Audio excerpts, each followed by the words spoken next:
pour me remettre. Oh, pardon, je me présente. Criquet du Sahara, 60 ans. Je viens de vivre l'histoire la plus fantastique du désert. Du désert? C'est une façon de parler. Oh, ça a bien changé. Ça a commencé un beau matin, sur la dune, où j'étais en compagnie de mes collègues. Un bijou de camion s'amusait à chat-percher sur la crête. Il ne manquait pas d'aplomb, ce petit. Avec un frémissement d'ailes, j'accompagnais cet équilibriste, me demandant à quoi il pouvait bien jouer. Moi qui ai passé toute ma vie dans le grand silence, je m'habitue difficilement à ce trafic singulier auquel se livrent les hommes depuis quelque temps. Ah, il faut bien reconnaître qu'ils arrivent à faire des choses surprenantes. Et ce matin-là, ce fantaisiste commençait à m'intriguer sérieusement.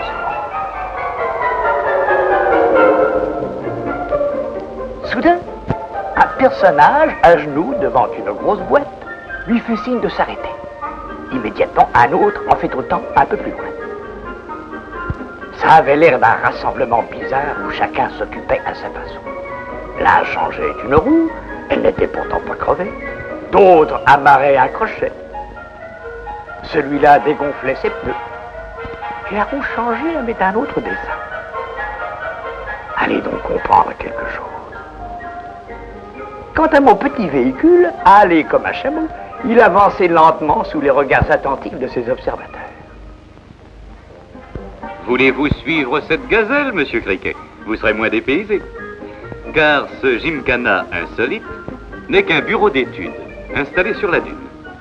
Le véhicule saharien passe un test.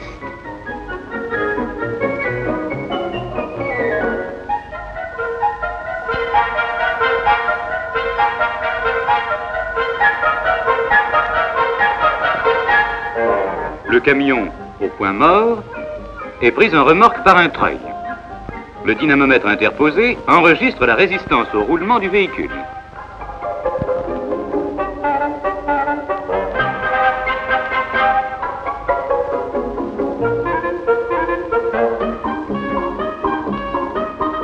Un système de réglettes mesure la profondeur de la trace laissée, indice précieux variant suivant la nature des sables.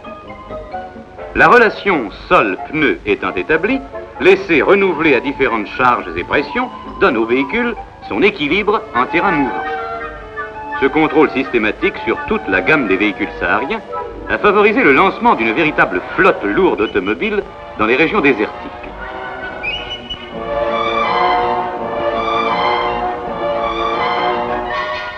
Sur la dune, le praticien du chiffre et le poids lourd se livrent à cette mathématique appliquée à laquelle participe le gros porteur affublé de ses 40 tonnes, comme le camion toute servitude.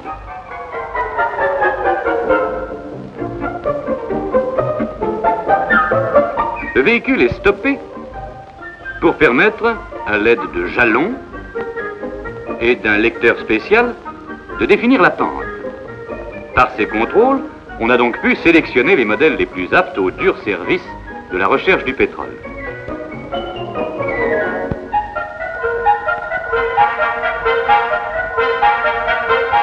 Ce familier du désert qui se livre à cette cabriole mérite bien son nom de gazelle.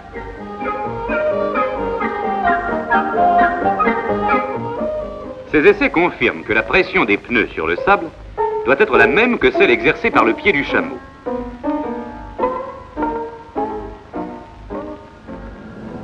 Un colosse, dont le poids roulant dépasse les 100 tonnes, foule ce sol avec la même légèreté. Sa roue géante, pesant plus de 2 tonnes, plus grande que l'homme, à la pression plus basse qu'une roue d'automobile, imprime sur le sable une trace de 90 cm de large, à peine plus profonde que l'empreinte du chameau.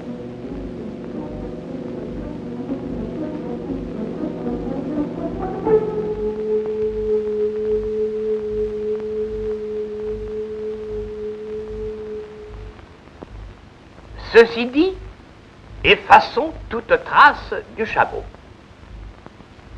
C'est dommage. C'est une gentille bête. Car ce nouveau phénomène a des proportions qui dépassent mon imagination. Ce fut une nouvelle incroyable. Car ici, nous avons toujours les nouvelles fraîches. Le plus grand camion du monde allait débarquer sur notre continent. Tous les objectifs du monde braqués sur lui, cet athlète du poids lourd, plus photographié qu'une grosse vedette, défraye la chronique mondiale. En pleine forme, le géant débarque dans le port d'Alger. Depuis la glorieuse foulée des chars de Ramsès, l'Égyptien, jamais on n'avait vu dans ce Sahara éternel pareille audace. 600 chevaux brillants au soleil.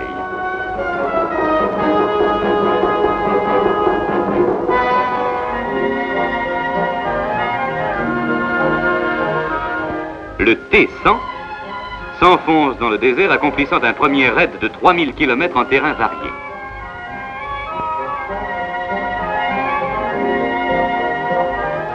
Il poussera la témérité jusqu'à rechercher le sol pourri qui semble l'engloutir. Un moment suspendu sur la dune qui s'écroule, son premier réflexe, un recul. Mais là, le vieux dicton fait foi. C'est reculer pour mieux sauter.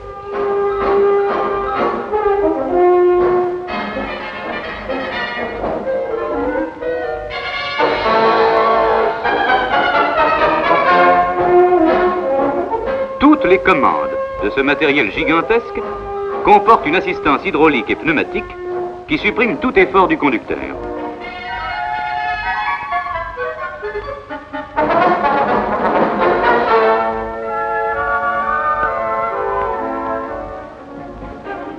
La première mission est pour la vie d'une sonde. Sa première charge, 50 tonnes de barytes. Sa première aventure, le Grand Erg. Le Grand Erg. Oh, une zone infranchissable de dunes et de dunes. Eh ben, il n'en viendra pas de sitôt. Ah, enfin, à moi ma bonne tranquillité. Destination, zone interdite. 2 instruments sont alors nécessaires au pilote, la boussole marine et le manomètre de pression, car on va jouer sérieusement de la dune. Droit à la boussole. Dans ce relief mouvementé, le T-100 fait sa route lui-même. 5 mètres de large. On est loin du sentier étroit de la caravane. Et pour conserver le plus court chemin, il y a la ligne droite et le profil en dos d'âne. Comme un beau vaisseau qui prend le large, chargé, il va, roulant, suivant un rythme doux, agité par le balancement infini de la houle, puissamment absorbé par la suspension et les roues.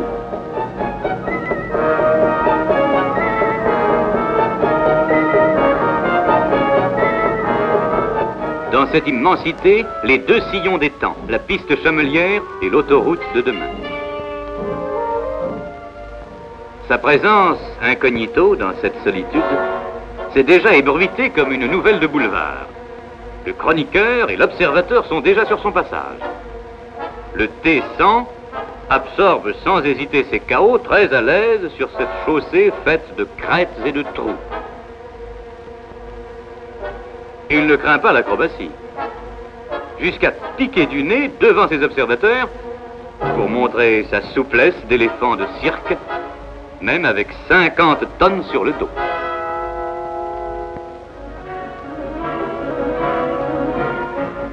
De puissantes servocommandes ordonnent sa marche brillante, fidèle au compas d'orientation. Cabine climatisée contre la brûlure du soleil.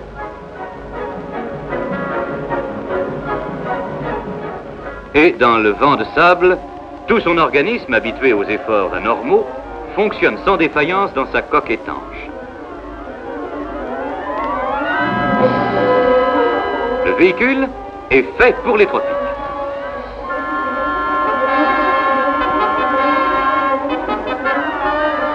Sous le frisson aigu d'un souffle venu du large, dans la rumeur sourde d'une mer figée, le géant battu par les sables, tel un vaisseau pris dans la tempête, contrepèse seul le flux de ses brisants maudits.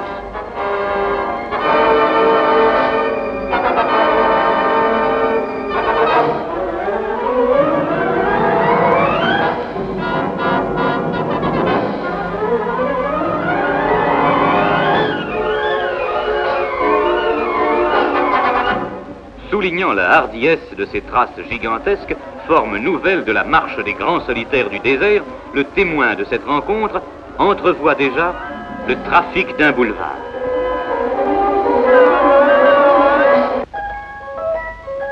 Mais dites donc, messieurs les humains, le vol de la sauterelle, la marche du chameau, mais vous exploitez nos brevets. Je commence à avoir de l'admiration pour vos créations. Mais j'ai une petite chose qui me trottine dans la tête. Pour prospecter ce désert, évidemment, vous me direz, on peut toujours faire une route. Seulement, voyez monnaie. Et en plus de ça, on n'est pas sûr de trouver quelque chose au bout. Mais avec ce navire passe-partout, là, je tire mon chapeau. Et dites donc, pour le pétrole, ça ouvre des horizons. Sur le chantier de la grande aventure du pétrole, le virtuose apparaît. Il y a un relâche sur le plateau de la sonde. Le décor est démonté comme un grand mécano en pièces détachées. 900 tonnes de gros matériel à transplanter vers l'inconnu. Pendant son immobilisation momentanée, les heures tournent comme un compteur. 1 million par jour. Une cohorte de véhicules adaptés s'avance, chacun affecté à une exigence particulière. Le planning est rigoureux. Aucune défaillance n'est permise. Ce gros porteur lui-même est de la même lignée que son aîné. Une tactique de grande manœuvre, dictée par l'expérience, l'acquis.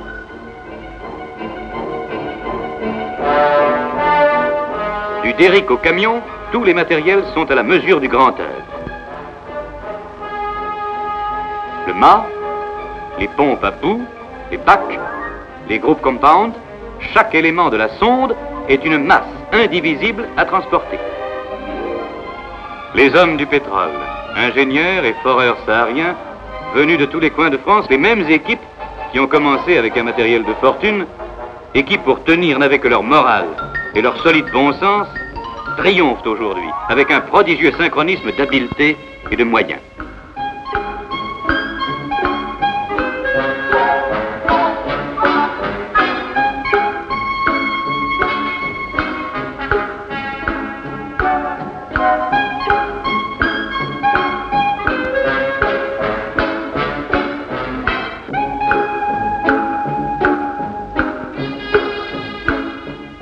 Et voici qu'apparaît la nouvelle technique du transport extra-lourd.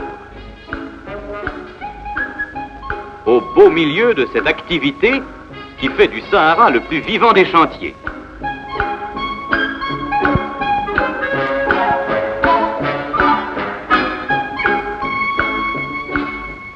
Porteur qui transporte de place en place le derrick et son imposante suite en utilisant des pistes soigneusement tracées.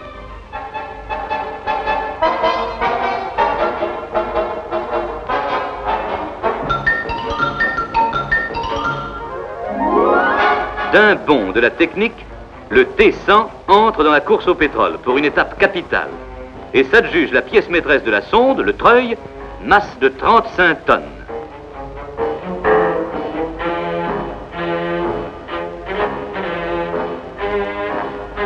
Juste à la hauteur, il hale lui-même sa charge sur son plateau.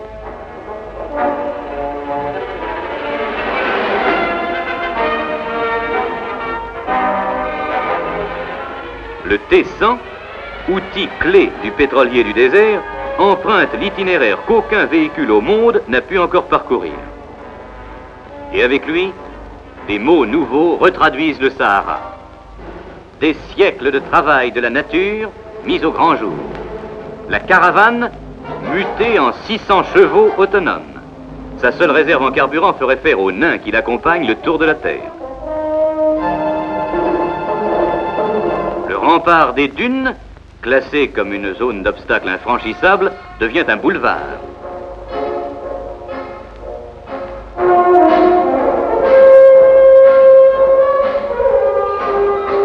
La terre brûlée, une légende qui s'en va peu à peu. Le désert, un immense réservoir souterrain, une terre auscultée scientifiquement où l'on ne prend plus les risques d'un travail à tâtons. Se dirigeant à la boussole, ce virtuose du franchissement et de la pénétration ouvre une autoroute sans limite.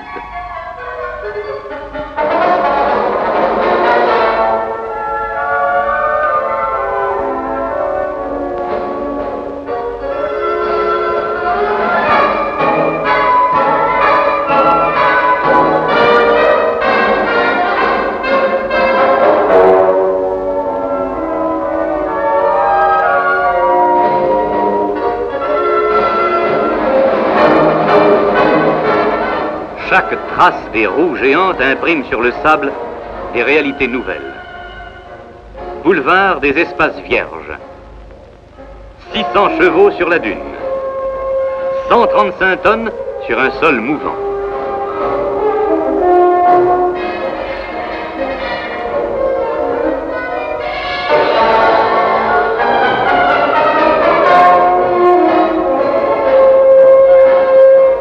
Désormais, le matériel extra-lourd peut être transporté jusqu'au point détecté et se permettre une exploration sans la coûteuse construction de pistes carrossables.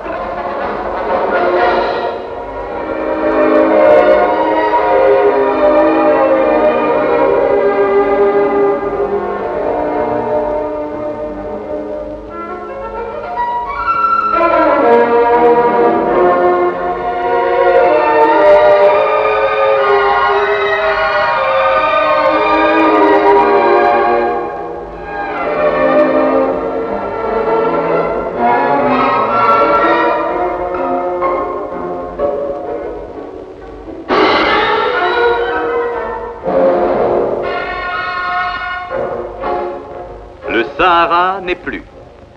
Ou plus exactement, le Sahara se fait, avec des outils à sa mesure.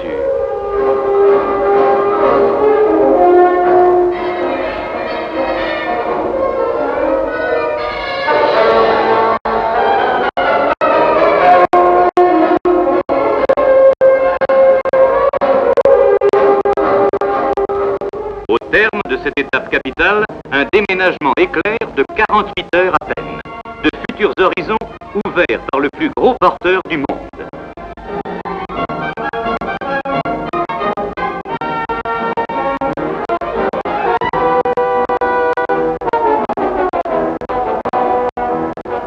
« 900 tonnes de matériel qui vont reprendre leur activité en pleine solitude.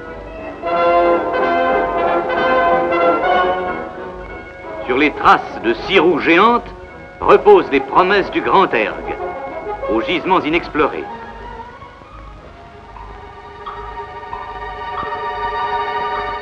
Aussi docile qu'il est puissant, l'athlète du poids lourd quitte le stade.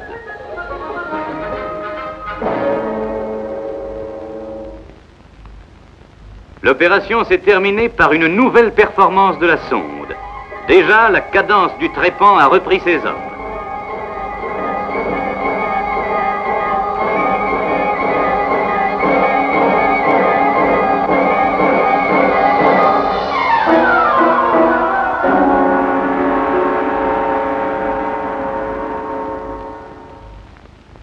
Un patient ronron de 24 heures sur 24. Une aventure qui commence par l'ouverture d'une petite fenêtre dans les poches secrètes du sol et qui durera jusqu'aux vannes prometteuses de l'arbre de Noël.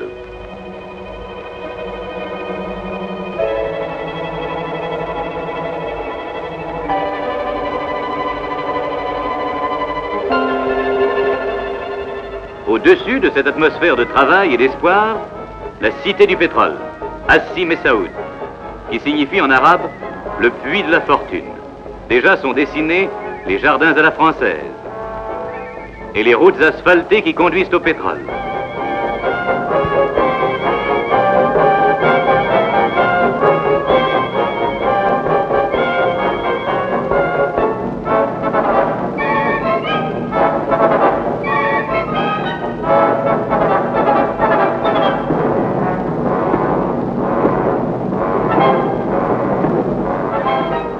Sahara, Seine immense, pavée de flammes ardentes, sillonnée par de larges empreintes.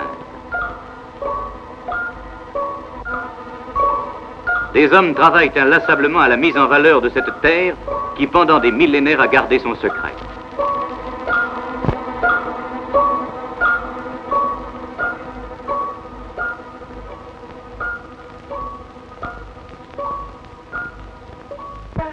Je vais chercher un coin en banlieue. Le désert devient trop mouvementé.